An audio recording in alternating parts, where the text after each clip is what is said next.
जब सुदामा द्वारकापुरी से आकर के सुदामापुरी वापस आते हैं तो झोपड़ी की जगह महल बना था और घर में बच्चे नहीं थे। सुशीला आकर कहने लगी, आइए प्राणनाथ घर में चलिए। तो लेकिन सुदामा कहने लगी, नहीं, मेरी सुशीला बिन बच्चों की कभी नहीं रही, तुम मेरी सुशीला नहीं हो। आइए इसी प्रसंग को सुनिए इन शब्दों में। हठी सुदामा खड़े गली, हठी सुदामा खड़े गली, सुशीला की सुनते एक नहीं। हठी सुदामा खड़े गली, सुशीला की सुनते एक नहीं। बिन बच्चों की कैसे सुशीला। सुदामा कहते हैं, मेरी सुशीला सदैव बच्चों के साथ रहती थी। बिन बच्चों की कैसी सुशीला, प्रिया मेरी बिन बच्चों नहीं, प्रिया मेरी बिन बच्चों नहीं। अब सुशीला दौड़ कर जाती है जहां बच्चे तालाब में स्नान करते हैं।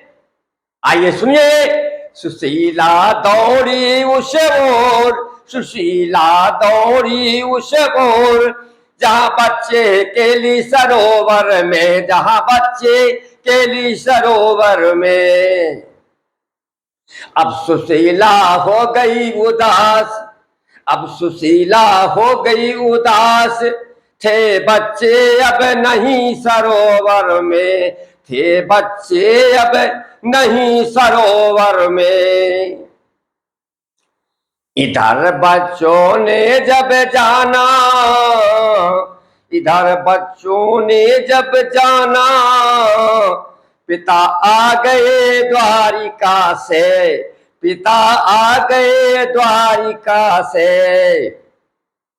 झटपट दौड़े निज घर को, झटपट दौड़े निज घर को, अंदर पहुंचे गुप्त द्वार से, अंदर पहुंचे गुप्त द्वार से।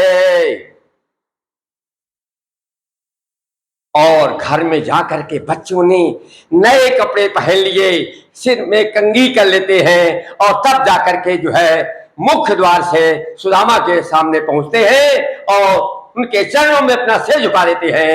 आइए सुनिए। नवल वस्त्र थे अब तन में, नवल वस्त्र थे अब तन में, कैसे भी अब सुसाजित, कैसे भी अब सुसाजित। और सभी बच्चे निकले महल से, सभी बच्चे निकले महल से, देख कर विप्र अब अचंभित, देख कर विप्र अब अचंभित। बच्चे सभी नतमस्तक थे, बच्चे सभी नतमस्तक थे, सिर था विप्र के चरणों में, सिर था विप्र के चरणों में। सुदामा मन अब गद गद, सुदामा मन अब गद गद, मन पहुंचा प्रभु चरणों में, मन पहुंचा प्रभु चरणों में। धन्यवाद।